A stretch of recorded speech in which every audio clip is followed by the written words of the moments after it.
Hi, Alan Stratton from Woodturning. In last year's ornament challenge there were quite a few birdhouses entered. I really liked them and I wanted to do something similar this year, but I can't let the birds have all the fun.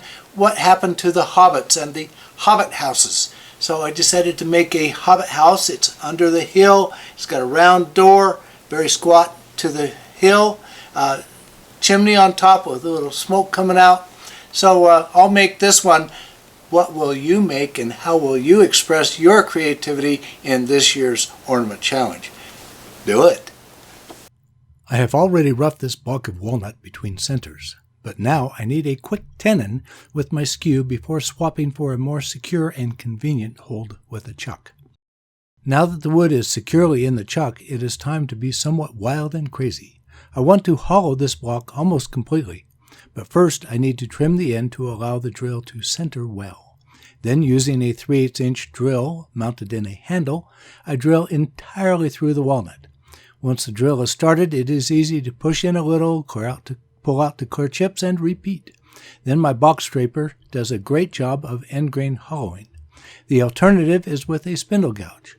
One advantage of the box scraper is that any pressure is directly in line with the turning axis. I work about 1/8 of an inch at a time, trying to keep the tool parallel with the bedways.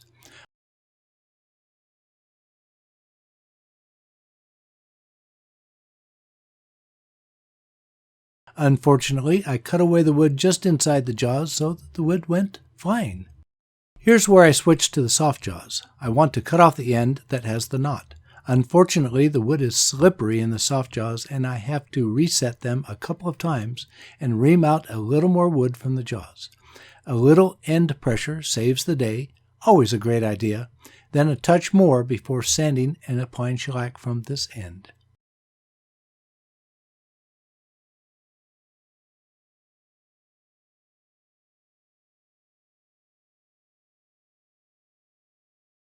Then flip the wood around and trim and sand from the opposite end.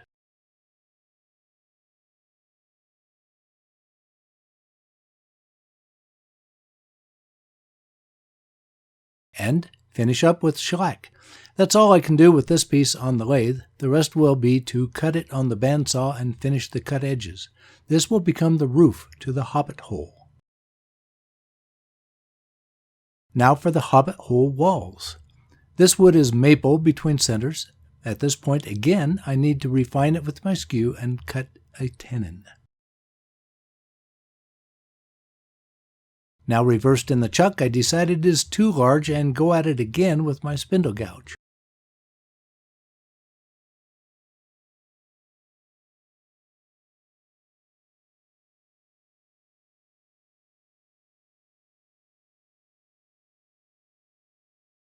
Then, similar to the roof section, I want to hollow this to reduce weight.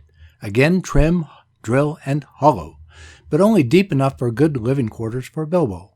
Another difference is that after centering the drill, I also drill for Bilbo's front door while the wall is still thick to avoid cracking it later. Then continue hollowing with the box scraper. Finally, just a bit of outside smoothing before partially parting. This is a great time to sand while it is still mounted.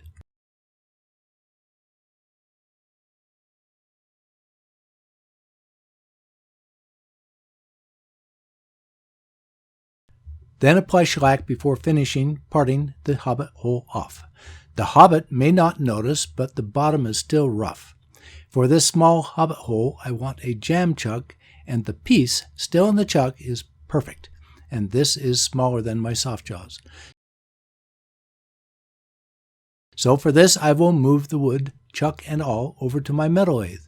The lathe is adapted to have a spindle mount matching my wood lathe. This lathe does have a great job at cutting precise amounts of wood in straight lines. Otherwise, on my wood lathe, I frequently cut too much.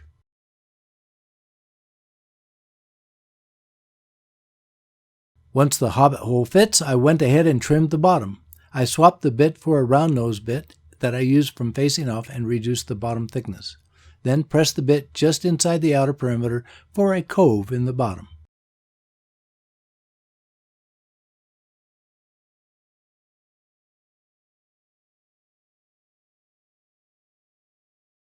Back on the wood lathe, a quick sanding, and it is ready for shellac and polish.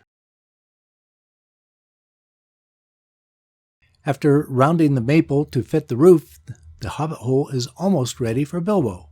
But he enjoys a roaring fire in the fireplace, and so his hole needs a chimney.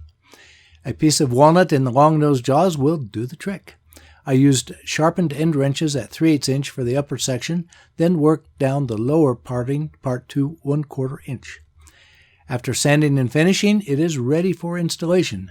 A wire loop in the chimney will show when the fire is comfortable and allow me to hang Bilbo's hole on a Christmas tree. I like it and will enter it into the ornament challenge. It is unique. I cannot let the birds enjoy all the hanging houses. Bilbo needs his Hobbit hole also.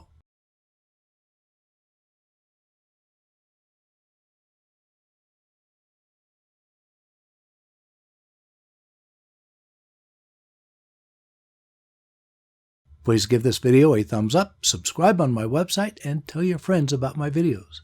I appreciate your comments and questions. Every week I add a new woodturning video to my website. Always, please wear your full face shield anytime the lathe is running. I harp on this because a face shield saved my life.